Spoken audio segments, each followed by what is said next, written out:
NA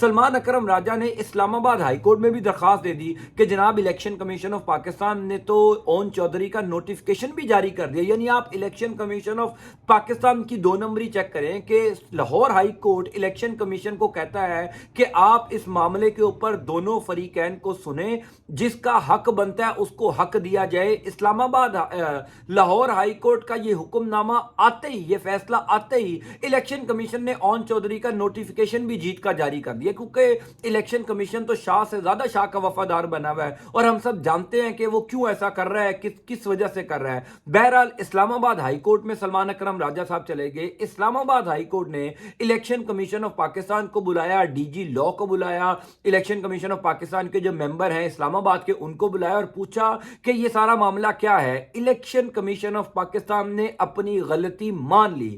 اب سے کچھ دیر پہلے اسلام آباد ہائی کورٹ نے پہلا بڑا فیصلہ جو تحریک انصاف کے حق میں گیا ہے ان انتخابات کے بعد, وہ تحریک انصاف کے حق میں سنا دیا ہے. اسلام آباد ہائی کورٹ نے کہا کہ پہلی بات, الیکشن کمیشن اون چودھری کی جیت کا نوٹیفیکیشن روک دے, معطل کر دے. یعنی اب اون چودھری صاحب حلقہ NA 128 سے نہیں جیتے. پھر یہ کہا گیا کہ اس حلقے کے اندر فارم 45 کے مطابق فیصلہ کیا جائے. اب فارم 45 کے مطابق تو 100% تحریک انصاف جیت چکی ہے. یعنی آئندہ آنے والے چند گھنٹوں کے اندر ہی تحریک انصاف کے امیدوار سلمان اکرم راجہ صاحب کی جیت کا اعلان ہو جائے گا. یہ صرف ایک حلقہ نہیں ہے, میں آپ کو بتاتا ہوں کہ اس کا فائدہ باقی حلقوں میں کیا ہونے جا رہا ہے. بہرحال اب سے کچھ دیر پہلے جو ڈی جی لاء ہیں اسلام آباد ہائی کورٹ میں, انہوں نے اس بات کی تصدیق کر دی ہے کہ جناب ہم نے اون چودھری کی جیت کا نوٹیفیکیشن واپس لے لیا ہے, معطل کر دیا ہے, اور یہ الیکشن کمیشن آف پاکستان کے اینڈ پر غلطی ہوئی ہے جو نوٹیفیکیشن جاری کیا گیا اون چودھری کا, اور اون چودھری اس حلقے میں نہیں جیتے. سلمان اکرم راجہ کی جیت 100% اس حلقے میں یقینی ہے, اور کچھ ہی دیر بعد اعلان ہو جائے گا, کچھ ہی دیر بعد پاکستان تحریک انصاف کو یہ اور سیٹ مل جائے گی.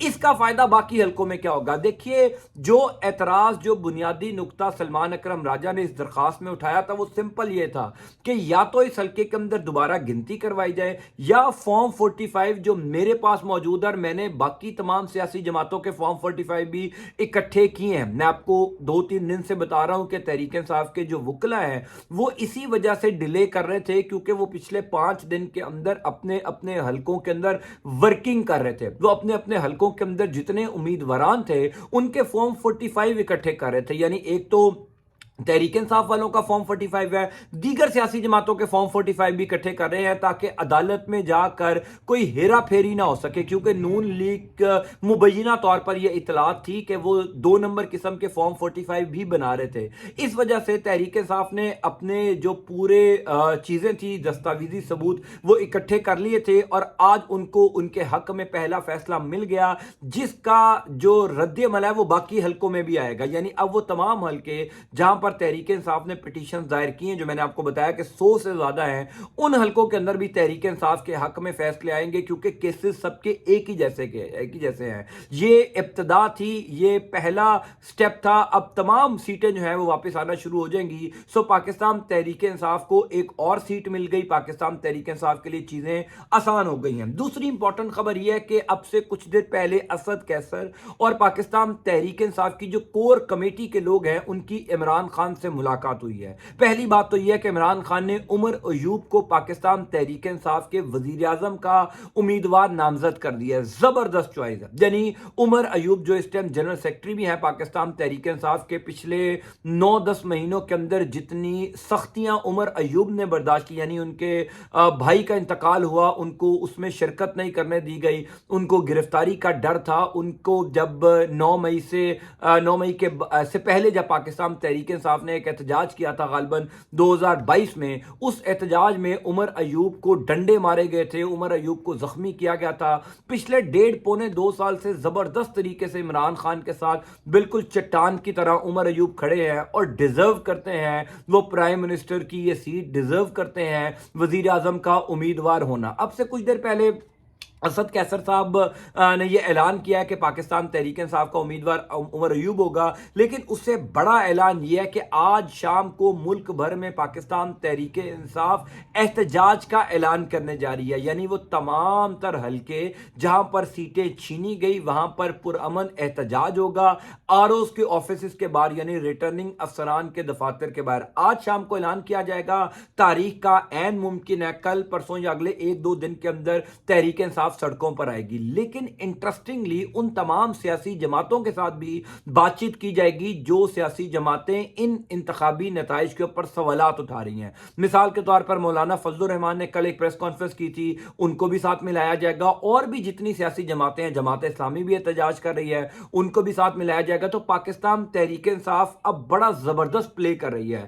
ایک طرف تو پاکستان تحریک انصاف نے اپنا امیدوار دے دیا وزیر اعظم کے لیے، دوسری طرف تحریک انصاف وہ تمام تر سیٹیں واپس لینے کے لیے بھی اب سڑکوں پر آنے جا رہی ہے، یعنی پریشر بلڈ کرنے جا رہی ہے۔ میں تو آپ کو گزشتہ 3-4 دن سے بات کر رہا ہوں کہ یہ مت سوچئے کہ شہباز شریف وزیر اعظم بننے جا رہے ہیں۔ اگر وزیر اعظم بن رہے ہیں تو یہ حکومت چلا رہے ہیں۔ اتنی کمزور حکومت شاید پاکستان کی تاریخ میں کبھی نہیں بنی ہوگی، یہ ناممکن ہے کہ یہ حکومت چل سکے۔ پاکستان تحریک انصاف سمیت وہ تمام سیاسی جماعتیں جن کو انتخابی نتائج پر اعتراضات ہیں وہ اب سڑکوں پر آنے جا رہے ہیں، سو لہٰذا شہباز شریف کی حکومت بننے سے پہلے ہی ختم ہو رہی ہے، شہباز شریف کے لیے آنے سے پہلے ہی مسائل کھڑے ہو گئے ہیں، سو آئندہ آنے والے چند گھنٹوں کے اندر اس حوالے سے بہت سی ڈیولپمنٹ ہوگی۔ تیسری امپورٹنٹ خبر یہ بھی ہے کہ پاکستان تحریک انصاف نے پیپلز پارٹی کے ساتھ بیک ڈور کوئی نہ کوئی مذاکرات یا رابطے شروع کرنے کا فیصلہ کیا ہے۔ یہ بھی ایک بڑی پولیٹیکل اچھی موو ہے، کیونکہ میری اطلاع کے مطابق جو میں گزشتہ کئی دنوں سے اپنے ویلاگز میں بتا بھی رہا تھا آپ کو کہ پاکستان پیپلز پارٹی کئی دنوں سے تحریک انصاف کے ساتھ رابطے کر رہی تھی کہ کسی طریقے سے تحریک انصاف کے ساتھ کوئی ایسا الائنس بنایا جائے جس سے وقتی طور پر ساتھ چلا جا سکے۔ آئی ایم شیور آپ لوگوں کو اس بات سے پاکستان تحریک انصاف کے اس فیصلے سے اختلاف ہوگا، لیکن یہ اس ٹائم پولیٹیکل بڑی زبردست موو ہے۔ اس کی وجہ آپ سب جانتے ہیں کہ 9 مئی کے بعد جو ایک crack down crisis Pakistan Tehreek Insaf کے اوپر شروع ہوا، خاص طور پر اس ٹائم تحریک انصاف کے بے شمار کارکنان جیلوں میں ہیں۔ یہ مت بھولیے گا کہ بے شک پاکستان تحریک انصاف کو عوامی مینڈیٹ مل چکا ہے، لیکن تحریک انصاف جب تک حکومت میں نہیں آ جاتی، جب تک تحریک انصاف کے پاس پاور نہیں آ جاتی، یہ تمام لوگ جو بیچارے پچھلے 9-10 مہینوں سے جیلوں میں ہیں، سختیاں کاٹ رہے ہیں، ان کو بھی تو باہر نکالنے کے لیے کوئی روڈ میپ ہونا چاہیے نا۔ یعنی یاسمین راشد صاحبہ ہیں، میاں محمود الرشید ہیں، اعجاز چودھری ہیں، عمر سرفراز چیمہ ہیں، عالیہ حمزہ ہیں، بے شمار لوگ ہیں، صنم جاوید، طیبہ راجہ، پھر یہ تو پرومیننٹ لوگ ہیں، کارکنان سینکڑوں کی تعداد میں اس ٹائم بھی کارکنان جیلوں میں ہیں، تو ان کو باہر نکالنے کے لیے کوئی نہ کوئی پاور پاس ہونا چاہیے۔ بے شک خیبر پختونخوا کے اندر حکومت آ رہی ہے، وفاق میں اگر حکومت بن جاتی ہے تحریک انصاف کی، تو ان تمام وہ کارکنان جو بیچارے پچھلے 9-10 مہینوں سے جیل میں سختیاں برداشت کر رہے ہیں ان کے لیے بھی اچھا ہوگا۔ اسی لیے تحریک انصاف کی اس موو کو میں اپریشیٹ کر رہا ہوں۔ بہرحال چیزیں لمحہ بلمحہ تبدیل ہو رہی ہیں، میں پھر آپ کو کہوں گا کہ صورتحال ویسی نہیں ہے جیسی نظر آ رہی ہے۔ تحریک انصاف کے ہاتھ میں مکمل گیم کا کنٹرول ہے۔ آئندہ آنے والے 1-2 دن کے اندر آپ کو اور چیزیں بھی کلیئر ہوتی ہوئی نظر آئیں گی، میں آپ کو انشاءاللہ اپڈیٹ کرتا جاؤں گا۔ اللہ تعالیٰ آپ کا، آپ کے اہل خانہ کا حامی و ناصر ہو۔ اللہ حافظ۔